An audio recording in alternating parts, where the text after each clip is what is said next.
Good evening, everyone. This evening I come to you to share a part of a powerful, powerful process we know of as Ndugu and Nzinga. It's really an ancient initiation model our ancestors used to help us understand what it means to grow, to be beautiful, what it means to access our best self, our highest character. And in this time of tragedy and chaos and turmoil, I think it's really important that we gather together, even in this virtual space, and understand the power and the beauty. What's going on, Kelly Lay? What's going on? What's going on? What's going on? Hey, Nsombi. Hey, Olamide. Just to really help us understand the beauty of who we are and what we're doing and why. Part of initiation, there's a part of initiation we call the wilderness. And those individuals in the wilderness are those individuals who've already done part one of the initiation process, what we know of as the journey. They cross and then they enter this magical, marvelous, exploratory phase of life called the wilderness. And the wilderness is this time of discovery. It's this time of great invention. It's this time of adventure. The wilderness is when a person is forced to discover who they really are on their own terms. The wilderness helps a person to come to understand that everything they have is already within them. The wilderness is this collection of trees, literally, right? It's this collection of trees that come together to create an ecosystem that literally creates life in and of itself. And that is the part of a person's life that really helps a person to discover whether or not they can stand, whether or not they are committed to a thing in and of themselves. See, in the wilderness, it teaches you that if in fact you're going to stand committed to yourself and to Black people, you'll do it without anybody else's assistance. The point of the wilderness is to ask you, are you committed if you're by yourself? Can we depend upon you if nobody shows up but you? See, this is what our ancestors knew. See, when Harriet Tubman was running from the South north, she was literally and metaphorically in the wilderness. And at the same time, she was saving our people. Right? What's going on, Obata? Hey. What's going on, Tafiki? The beauty of the wilderness also is that a person discovers elements and aspects of themselves that they didn't know before then. They begin to discover, oh, this is why I'm this way or that way, right? They begin to discover that the power is really in them understanding that the beauty of their spirit already came along with them. See, in initiation, elders don't give you a destiny. Elders press you to accept the destiny you brought with you. And part of the wilderness is a person getting to the place where she or he accepts that destiny and that calling. See, you can get a gift you don't want. Huh? You can really get a gift you don't want. Right? You also can get a gift that really, really transforms the world. And the truth is, every gift transforms the world. In the wilderness, we study spiritual gifts. We study what it means to be a healer. We study what it means to be an inspirer. We study what it means to be one who loves knowledge. We study what it means to be one who is a jolly, right? We study these things. Hey, Mama Clara, how you doing? Hey, right? Well, what's going on, Kontigi? What's up? What's going on, y'all? And what we really understand, too, is that being in the wilderness is a place where a person moves literally into the clarity of their adulthood. There are clearings in a wilderness. If you've ever been in a wilderness, right, what you understand is that there are also clearing spaces where no trees grow, right? And in those moments, metaphorically, those are moments of clarity. When a person arrives at a particular understanding, has a particular aha, right, has a particular epiphany, right? In terms of their walk with God, in terms of understanding who and what God is. What's going on, Osizwe? What's going on, Ekio? Yes, Mawasi Fola, what's happening? And what we really understand is the wilderness period is critical. It's very, very, very, very important. But it also grows you. Because see, the wilderness can be lonely, but the wilderness can also be full of joy. The wilderness can be difficult, but the wilderness can also be tons of fun. See, the wilderness teaches you a thing called perspective. See, when people say things like, I can't see the forest for the trees, that's an issue of perspective. It's an issue of what you can see. It's an issue of what you want to see. It's an issue of what you're able to see. It's an issue of what you're welcoming people to see. And what our ancestors knew is that sight is the thing that saves a woman or a man's life.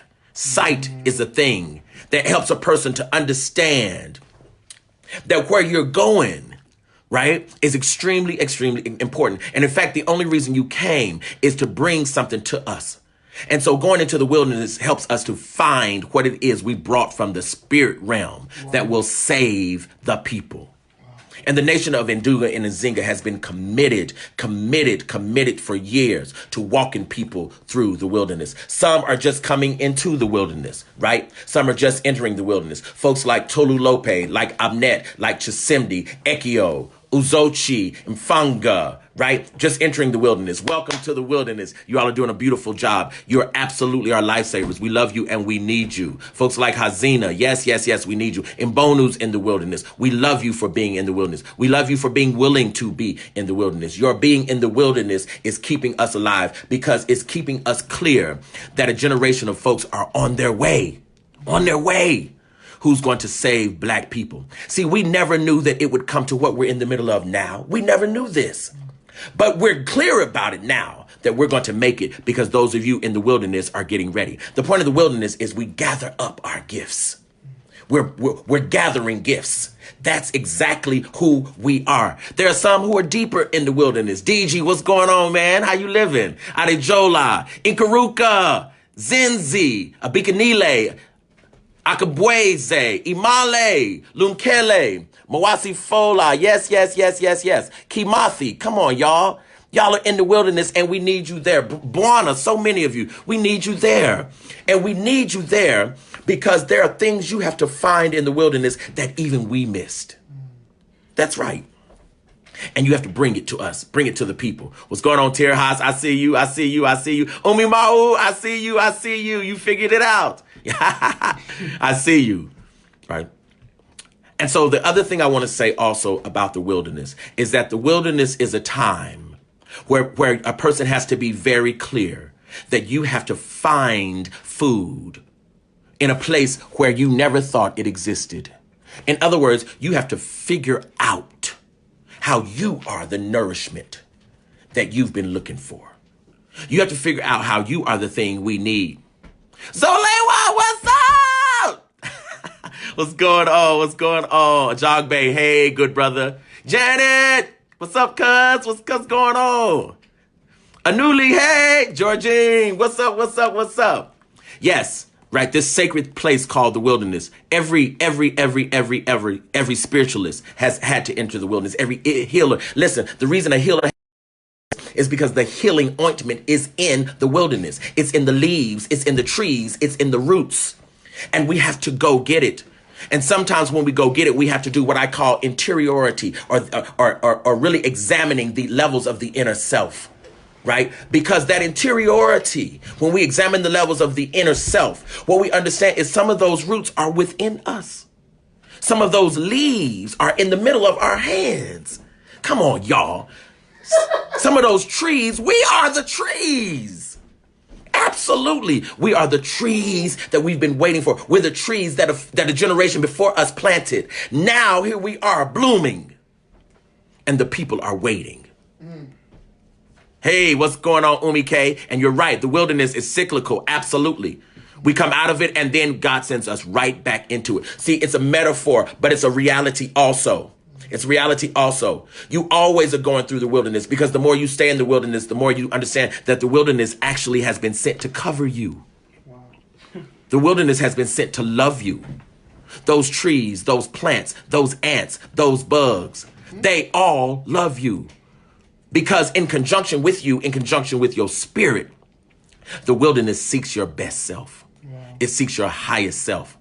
And so these other folks in the wilderness, Kaya, you're in the wilderness. We love you for it. Obata, Zengisa, Fujo, Lutalo, Kioni, Bekatembe, Akachi, Anuli, Ibao Remy, Kifle, Wagasi, Tembeka. Y'all, you're the soldiers in the wilderness.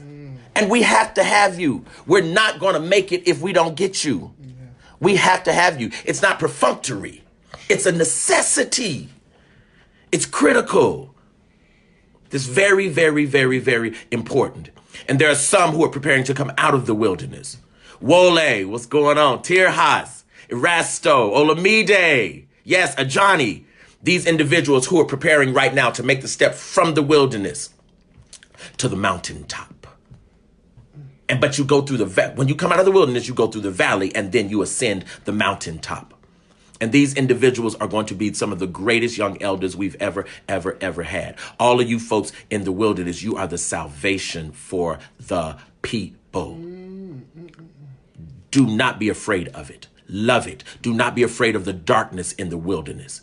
The darkness has come to remind you of your own beauty as a black woman. Eddie Glaw, what it is, man? How you doing? Yes. Corey, what's up? Toka. Right. Live in such a way where the wilderness becomes your friend, where you welcome what the wilderness has to teach.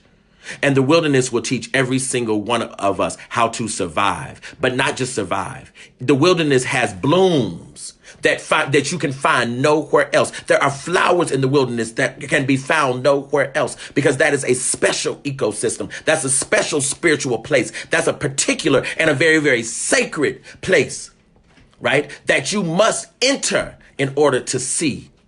Jesus, the Christ, had to go into the wilderness. And Jesus went into the wilderness also because there were things Jesus was looking for and needed to find. And so we must do likewise, but not because we have to, but because we want to.